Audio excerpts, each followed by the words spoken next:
Thank you Shortform for sponsoring today's video. Hello friends! In this video, we're gonna speed review 67 self-help books. I have a love-hate relationship with the self-help genre. In one hand, I have learned a lot of things that have been useful to me, but on the other hand, there's a lot of really bad self-help books as well. So in this video, we're gonna go through a bunch of these and hopefully gives you an idea of which books to smash and which to pass, and also a 5-star system, which I'll be basing mostly on how useful I found it, but also like the entertainment ability to get through aspect. There's going to be some books in here that I didn't manage to get through, so maybe they're amazing books, but they were so boring that I couldn't even manage to get through. Do let me know in the comments if there's any books that you disagree with me, maybe I have to reread it, and also if there's any books that you are interested in reading now. Before I get started, quick plug for my newsletter. I talk about my personal life a lot more, books I read, productivity, and coding. So if you're interested in these topics, y'all should check it out. It is free. Also linked in description. All right, let's get started. Okay, so I have my notes over here. First book is called Crucial Conversations, Tools for Talking When Stakes Are High. This book is based upon the premise that a lot of issues that we face is due to our inability of having good conversations when things are important, be that personal relationships or business relationships. There's so much to unpack in this book, and I really wish that I read this sooner. For example, have you ever had the same conversation like over and over again, like the same argument over and over again with someone? Well, that's something that is addressed in this book. So 5 out of 5, absolutely smash. The Power of Habit. This is one of the OG books about how habits work. I love this book. He talks about how habits are developed from an individual level and also from a group dynamic level. One of my biggest takeaways is the idea of a keystone habit, and it's something that has really changed my life. 5 out of 5. Smash. Anxiety by Alain de Botton. Have you guys heard of School of Life? It's one of my favorite YouTube channels, and it's about like psychotherapy, childhood, and like how to live a good life, how to have good relationships. I think a lot of what was in the book is already done on the YouTube channel, so it's more of a summary of everything. But if you get the audiobook version, it's a very calming English voice reading to you to calm your anxieties. So that can be pretty nice if you're feeling anxious. We've built a much safer and more prosperous world than our ancestors ever enjoyed. So I would say 2.5 out of 5, pass unless you have a lot of anxiety and want to be soothed. Algorithms to live by. Did you know that the mathematically optimized method to attract a mate is to date until approximately 26 and then pick the next person that is better than everybody else that you've dated in the past? I think this is a really interesting book because it's the application of algorithms and things like that into human life that can be pretty counterintuitive sometimes. I do have to say it is a little bit dry, and if you're interested in the math behind it, it will take you some time to understand the logic, the underlying logic behind it. But I think it's worth the effort. So 4 out of 5, smash. The Almanack of Naval Ravikant. I think that's how you pronounce his name. He's a serial entrepreneur, super successful guy. And this book is the compilation of the tweets that he's made. I really love this book because it's one of the rare books that was able to cover really, really broad topics while at the same time being specific enough to generate interesting insights. The book is split between wealth and happiness. This was an amazing book. I think it's just like one of the best books on both of these topics. One of the biggest takeaways is the idea of measuring your own time. I don't know if you guys ever have obsessed about like, oh, like I should buy this thing because it's like 20% cheaper, or like spend a lot of time trying to find like the best specific things. Well, Naval talks about how you have to think about how much your time is worth per hour. So for example, is buying something for $20 cheaper worth the amount of time that you're putting into? If the answer is no, then you should probably just buy the more expensive thing. This was very liberating to me because I've always felt kind of guilty if I buy something that's more expensive and I don't try to save money more. So that was a really good tip. 5 out of 5, smash. The Mountain Is You. This is a book about self-sabotage and how you're self-sabotaging yourself in a lot of things, and the underlying mechanisms behind it. It was really repetitive. Like in summary, it's about you should stop self-sabotaging. Probably go to therapy. It's probably better than this book. So 2 out of 5, repetitive, I would pass. Why We Sleep. This is a book that I have been recommended many times, but it's so boring in my opinion that I literally fell asleep reading it. So I'm sure there's a lot of great information about why we sleep and a lot of science behind it, but I was not able to enjoy that due to how boring it is. So I would say 3 out of 5. If you do smash this book, let me know in the comments and see if I should make more of an effort to read it. 12 Rules of Life, Antidote to Chaos by Jordan Peterson. Fun fact, I went to the University of Toronto and I've actually attended one of his lectures before. Really good speaker. The book, on the other hand, it talks about 12 things that are rules of life. stuff that you probably already know, like fix your posture, take care of yourself, surround yourself with people who want you to succeed, things like that. It's common sense, but he does have an interesting take to it. Like, for example, he has like this famous lobster analogy. It really is the toughest lobster that wins. You know, social hierarchy, even to this day, we're still based upon the same social dynamics as lobsters, and there's like differences in brain chemistry depending on where you are in the hierarchy. So it's like he has an interesting approach to it, but the like actual content of it, the conclusions are not necessarily that new. I would say 3 out of 5. You're interested in different takes, like in mythology or in biology, things like that, you can smash it. Next book, 13 Things Mentally Strong People Do Not Do. What I have learned from this book is that I am not a mentally strong person. This is a book that I think is important that you read it in the correct time of your life. So this was a book that was gifted to me when I was having problems being a mentally strong person, and it did resonate with me quite a lot. But say if you're just like going about your day, then it's probably something that wouldn't resonate with you that much. So it includes stuff like they don't waste time feeling sorry for themselves, they don't give away their power, they don't shy away from change, and the list goes on. So this book is one of these starting points where I started working on myself. In the beginning, I pretty much did like half of these things, but now I want to say like I have stopped doing maybe like 8 or 9 of these things. So I have gotten mentally stronger. I would rate this 4 out of 5. Smash, but at the right time in your life. Think Like a Monk. This is a very famous book and it has a lot of hype surrounding it. So I had really high hopes for it, but I was actually pretty disappointed. It talks about stuff like, are you living by your values? How it is that you should care about your finances and things like that, like how to be more self-aware. And I mean, it's like not a bad book, and it's probably a good introduction to like self-care and like being more self-aware and stuff, but I don't think it was particularly that interesting. It had a lot of fluff in it, so I would say 2.5 out of 5. Pass. Shoe Dog. Technically, this is not like really in the self-help genre, it's more in like the memoir genre, but I think there's a lot that you can take from a self-help perspective, so I include it on the list. Also, it's because I really love this book, so that's why I really want to talk about it. It's a memoir by Phil Knight, who is the guy who created Nike. So this is an amazing story. This is one of the 3 nonfiction books that I've read which has made me cry, like ever. So really amazing storytelling, and biggest takeaway is that you need to have an irrational belief of the thing that you're working on to succeed. 5 out of 5, smash. Before I get to the next book, I want to introduce you guys to the sponsor of today's video, Shortform. I cannot think of a better sponsor for this video than Shortform. Shortform publishes super detailed book guides across a variety of nonfiction genres and was absolutely instrumental in me making this video because there's no way I could have remembered everything about these books. So Shortform was so useful in refreshing my memory about these books and some of the key insights that I took away from it. Some of my favorite genres are in psychology, business, and productivity, as you can see from this book list. Shortform also drops new book guides and articles every week, and subscribers get to vote on what books to cover next. If you're interested in books in general and you don't want to take copious amounts of notes while you're reading this book, I highly recommend Shortform. Shortform is also offering the first 500 people that go through my link a free trial and 20% discount. So y'all should check it out. Alright, back to the video.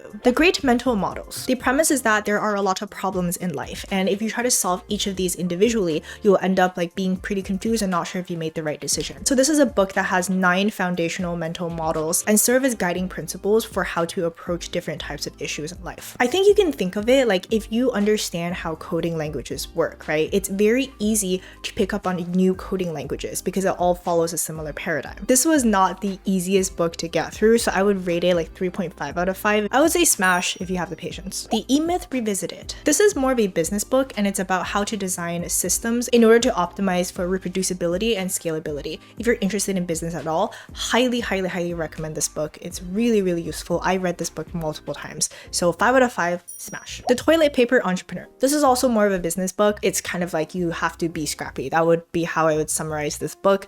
I don't think it was particularly useful. He kind of goes off on a lot of tangents. I would say like 2 out of 5, pass. Another book by the same author called Profit First, summarized by 2 words: take your profit first. I would say 1 out of 5, pass. Just read the E-Myth Revisited. Finish. The one-line summary is that it is hard to finish, and the enemy of finishing something is perfectionism. There are some good practical tips that are not as well known, but a lot of it is also things that you probably already know as well that you probably just have been too lazy to implement. So I would say like 3 out of 5, probably pass. David and Goliath by Malcolm Gladwell, which was inspired by a myth. So you got Goliath, who is a giant, and you got David, who's like this very skinny shepherd.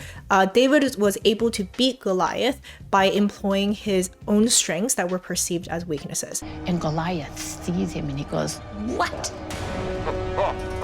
This was the theme of the entire book, how to use disadvantages for advantages. I would say 3.5 out of 5, pretty evidence-based, also has some pretty useful tips, so smash. Quiet. Extroversion versus introversion is what this book is about. I made a video, which I'll link over here, that's based upon this book. Pretty useful, talks about how you can use introversion to your advantage. So helpful if you're an introvert like me. 3.5 to 4-ish out of 5, I would smash. The Tao of Seneca. If you're familiar with Stoicism, this is a book that's a good introduction to Stoicism without diving really deeply into like meditations and some of the more hard to read texts. I think it's worth looking into if you're interested in Stoicism. So 4 out of 5, smash. Meditations, Marcus Aurelius. So after you read a Tao of Seneca, I would recommend reading Meditations. This is like the Bible of Stoic philosophy. It is full of extremely useful information, but it is also very dense to read. 4 out of 5, smash, but be prepared for some intense text. The Anthropocene Reviewed. I think that's how you pronounce it. Anthropocene. It's a book by John Green. He's written a lot of different books. He also runs the YouTube channel. Actually, he runs a bunch of YouTube channels, but one of them is Crash Course, and Crash Course World History is one of my favorite YouTube channels, so check that out as well. So this is one of his nonfiction books, and he reviews the Anthropocene, which is defined as an unofficial unit of geologic time used to describe the most recent period in Earth's history when human activity started to have a significant impact on a planet's climate and ecosystem. Really interesting book, great storytelling, 4.5 out of 5, smash. Barking Up the Wrong Tree by Eric Barker. So just by the title, you know, we gotta give this guy credit for having a good sense of humor. The book is about success and talks about what are the key predictors of success, debunking some of the myths surrounding it. For example, is it true that nice guys and nice girls finish last? Biggest takeaway is that it's all about context. So really interesting book and really good storytelling. I don't think it was as life-changing as the ones that I rated 5 out of 5, so I would say like 4.5 out of 5, but smash. How to Overcome Your Childhood. Another School of Life book by Alain de Botton. He's a psychotherapist, and the theme of this book is about how a lot of your behavior and the things that you believe in all stem from your childhood. Oftentimes the shit that happens in your childhood, unfortunately, that kind of go along with you for the rest of your life. Apparently, like what happens to you before the age of 5 is a big driving force of everything that happens to you afterwards. So it makes sense if there's deeply rooted issues that you have, you should look back to your childhood. A lot of things in this book was also covered in the School of Life channel, but I do think this book is worth reading. 4 out of 5, smash. Storyworthy. Humans are inherently attracted to stories. It's how we interpret the world. So as a data scientist, obviously I think science, like statistics, mathematics, these are extremely important in us understanding the world around us. But we cannot forget that before science became a thing in Western society for millennia beforehand, it was through stories that people communicated and passed on information. This is a book about how to tell better stories, and I think it was really important. I try to use these techniques within YouTube as well, so hopefully that makes my YouTube videos better, I hope. So 4.5 out of 5, smash. Atlas of the Heart. This was a very heavy book. Not in a sense I was like particularly sad or anything, but it was just so full of information. It's based upon the fact that people generally have a very difficult time expressing their emotions. Oftentimes they don't even know what emotions that they're experiencing, so they start acting out through their behaviors without addressing the underlying emotion. The author goes through, I believe, 167 emotions and talks in depth about these emotions and the way that they affect relationships and the way that it affects you as a person and your behaviors. I definitely need to reread this book because I feel like naturally I tend to bottle up my emotions just by default, and then I often only know that I'm feeling a certain emotion based upon my own behavior. So I'm trying to work on my self-awareness and being more in tune with my emotions. If that's something that's also interesting to you, I would say 4 out of 5, smash. Plays Well with Others. Another book by Eric Barker, this time focused on relationships. Similar to the first book, he scientifically evaluates different idioms. For example, does love conquer all? I liked this book. I don't think it was as impactful for me as the Barking Up the Wrong Tree book, but I do think it is worth a smash. I would rate it 4 out of 5. The Simple Path to Wealth. This is a cult favorite of personal finance stuff and how to achieve financial freedom. Summary of this book is that instead of, hopping on to new trends and then being super complex, there's only a few simple rules and simple principles to follow in order to achieve financial freedom. But this is not a book about getting rich fast. It's about how to stably increase your wealth. Some of these rules are spend less that you make, avoid debt, save FU money, and investing in index funds. I think it's a little bit repetitive because he goes on to make a lot of different examples trying to convince you that this is a good approach. But I do think this is a really valuable book if you're interested in personal finance. 4.5 out of 5, 4 out of 5, smash. Mindshift Break Through Obstacles to Learn and Discover Your Hidden Potential by Barbara Oakley. I really didn't like this book and I didn't even finish this book. It's pretty much like there are things that you're good at and there are things that you suck at. You should probably do the things that you're good at and take advantage of those. I would say it's like 1 out of 5, super repetitive. It's a bunch of stories and collections of stories. Yeah, I just didn't do it for me. 1 out of 5, pass. A Mind for Numbers, also by Barbara Oakley.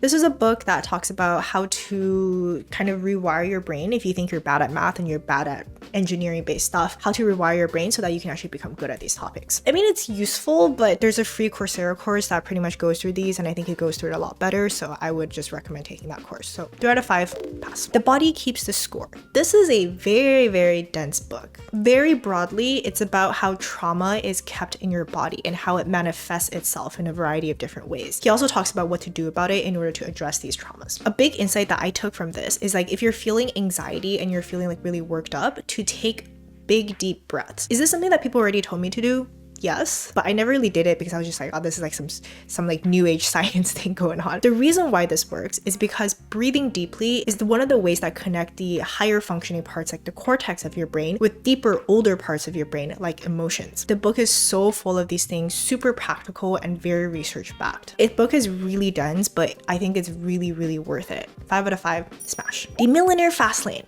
It's about how to get rich fast through business. It sounds pretty clickbaity, but it's really not. It's what he says, like how to get rich fast. He's talking about like a 10-year period as opposed to like 20 or 30 or 40 years of waiting until you're 65 until you're retired. I think it's a really, really well-written book that goes all the way from the underlying principles for that he's trying to teach all the way to very practical steps to take in order to build your business in a way that allows you to retire early. A couple biggest takeaways for me is the idea of control and leverage. In other words, how to disassociate your time with money. It's an approach that makes a lot of sense to me, and it's one of the deciding factors for why I ultimately quit my job. 5 out of 5, definitely smash. How to Not Die Alone by Logan Earl.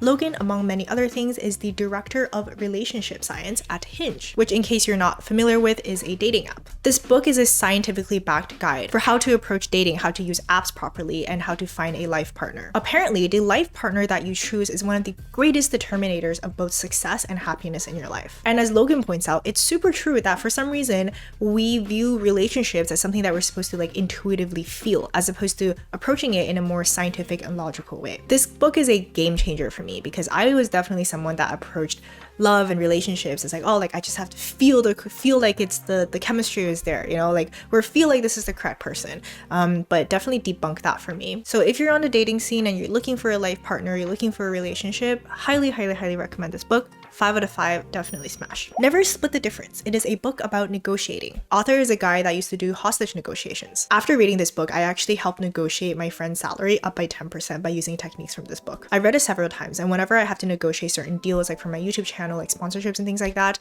I use these techniques. Highly recommend. 5 out of 5, smash. Attached. It is a book about adult attachment styles. The idea is that each person has an attachment system, which is a mechanism in the brain that compels you to seek, monitor, and maintain intimacy.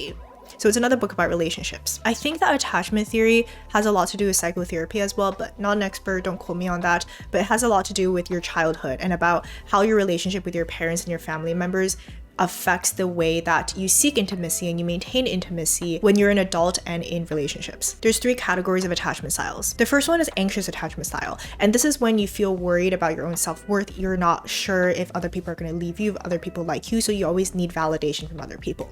The second one is called avoidant, and this is the opposite of anxious. It's like you seek intimacy, but then every time you get too close to it, you push away that intimacy and you start doing things like ghosting. And the third one, which is the healthy attachment style, is secure attachment. And this is when that you feel secure about yourself, you feel secure about your partner, you're emotionally stable, and you're able to maintain a balanced relationship with people. Fortunately, 50% of people fall into the secure category, but if you do feel like you have issues with attachment style, usually as seen by relationships that fall apart and kind of follow the same trends over and over again, this is a good book to read. 5 out of 5, smash. We are on a roll with all the 5 out of 5 books, but it is time to break this roll. So next book is the 80-20 Principle by Richard Cole. Super successful guy, used to be a management consultant, and then he does a lot of investment now. Pareto's principle of law of the vital few, stating that 80% of the effects come from 20% of the causes. This book is a really dense, in-depth book about the 80-20 principle, and it's not that it's bad, it is really helpful, but I don't really think it needed to be so long in order to illustrate the fact that the 80-20 rule exists in all aspects of society. Like, you know, We kind of get that after the first like 20 pages, like 50 pages or something like that. So I would say like 3 out of 5, just read up on the Pareto law. Pass. Atomic Habits by James Clear. This is one of my favorite books. I've talked about it over and over again on this channel. Biggest takeaway is that consistency is king. If you focus on maintaining a habit every single day, even if it's for a very small amount of time, very small amount of effort, all of those good habits will start accumulating and you will see exponential growth and exponential change. Of course, the opposite is that if you keep doing a bad habit over and over again, you see exponential decline. 100% recommend this book. Smash. 5 out of 5. Master Your Emotions. It is about mastering your emotions. If you're bad at mastering your emotions, I would recommend this book. If you are good about mastering your emotions, you do not have to read this book. I'd say it's like 3.5 out of 5. Smash. Pass. This one depends. Daily Rituals. How Artists Work. This is a really cute book and I really like this book. It's a collection of the daily routines of artists and some of them are really freaking weird. So it's an entertaining book, but I also have picked up some things from it, like some underlying principles that you see that a lot of artists do. And I have implemented some of these into my life and it does make me feel more creative. 4 out of 5, smash. Man's Search for Meaning. Also one of my top 5 books. I would call this like psychology, but also philosophy. It's by Viktor Frankl, who is a psychiatrist that went through the concentration camps in World War II. He was able to observe human behavior and human thoughts in extreme circumstances, like in a concentration camp. And this book that came out of it is extremely profound in my opinion. This book has changed my life. Like it's a short book, but it's so packed full of information and it just absolutely changed the way that I thought about life, I thought about meaning, and I thought about purpose. 5 out of 5, smash. The Richest Man in Babylon. It is another personal finance book, one of my personal favorites. It's a collection of stories way in the old Babylonian days about how to build wealth, and these principles, these like time-tested theories is still super relevant today. I think it's a good complement to the A Simple Path to Wealth. It's a better storytelling book, but a lot of these principles are the same, but Simple Path to Wealth is more the modern implementation of these. Highly recommend. 5 out of 5, smash. Zen and the Art of Motorcycle Maintenance. It is unfortunately not about Zen or motorcycle maintenance, and I would say it's more like philosophy fiction book, so I don't know if it's like self-help, but I just included this in here. 3 out of 5. Unless you're into psychology and philosophy, you should probably pass, but it's a pretty interesting book, so depends. The Psychology of Money, another personal finance book. Instead of talking about economic principles or finance principles about how to make money, this book is optimized for the psychology of it, because so much of building wealth and so much of money is from a psychological perspective. For example, it's not that you don't know that you should save money, but it's psychologically you just end up not saving money because it's the easier thing to do. So this book focuses on how to optimize your psychology in order to build wealth. 4.5 out of 5, smash. The Defining Decade. This is another book that I've talked about on my channel, and the defining decade is your 20s. The author makes the argument that so many people in our day and age feel like their 20s is just an extension of their teens and that they don't really have to do anything until they're in their 30s. And she talks about why this is incorrect and you shouldn't be wasting your 20s from a lot of different perspectives, especially from a biological perspective. So I know that this book was like very controversial. I honestly think it's because people were pretty salty that they didn't read this book earlier, so they're in their 30s now, and I think it is like a form of justification. I do agree with the author, and I think if you're in your 30s, you shouldn't ignore it, but you should try to do these things before you become older because it is pretty important. So I would say 4 out of 5, smash. The War of Art. Break through the blocks and win your inner creative battles, by Steven Pressfield. This is clearly a wordplay, quite clever wordplay, of The Art of War by Sun Tzu. I didn't personally take away that much from this book. I think a lot of other books cover what this book covers, but in a more like scientifically driven method. But maybe it's also because for me, like I tend to be more logically and scientifically driven, so it didn't resonate that much with me. I also think if you read Daily Rituals, a lot of the stuff that he talks about kind of like is portrayed in a story format, in a more entertaining format than this book. In my humble opinion, The Art of War is a lot better than The War of Art. 2.5, 3 out of 5, I would pass. The Dip by Seth Godin. See, this is the length of book that most of these books should be. The big idea is that if you first get started on something, then you very quickly improve, but then it comes to a point when you're intermediate, then there's like a dip that happens, and the amount of time that you're putting in doesn't yield the same amount of results. So the key is to keep pushing through, and when you get to a more intermediate or expert level, then you would start seeing a lot more progress. I like this book and it's a really short read, so 4 out of 5, smash. Your Money or Your Life. 9 Steps to Transforming Your Relationship with Money. As the name suggests, personal finance book. Similar to the Psychology Money, which focuses on the psychology behind it, this is focused on how to change your relationship with money so that you're able to build wealth. This is maybe a controversial opinion because this is a very popular book, but personally, I don't feel like I took away that much from it. Like, a lot of this stuff was covered in a combination of the Psychology of Money, The Richest Man in Babylon, as well as, what was the book? A Simple Path to Wealth. Let me know in the comments though if you think that this is worth a reread, because I did read this book pretty early on in my journey of trying to achieve financial freedom. So for now, let's say 3 out of 5.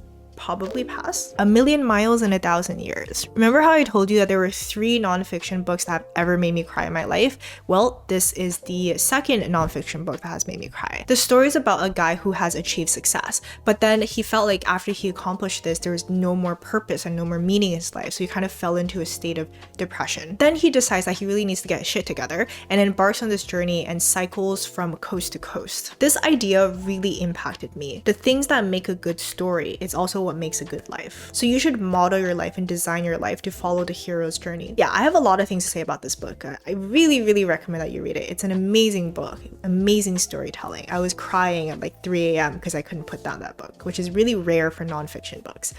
5 out of 5, 100% smash. Hooked, How to Build Habit-Forming Products by I didn't finish reading this book. It's probably also because I worked at Meta, so a lot of the stuff that he talked about, I already knew about how to build habit-forming products. So I can't really say for this book. For me, it was a 2 out of 5 pass, but maybe if you're interested in building habit-building products, then you can smash. The One Thing. It is a book about focusing on the one thing. Do I think it's an important message? Yes. Does it really need to be an entire book? No, probably not. So y'all should focus on the one thing, and then after you achieve that thing and become good at it, then you can focus on other things as well. So 3 out of 5, pass. The Motivation Myth. Similar to The One Thing, this is a book that really could have been a lot shorter.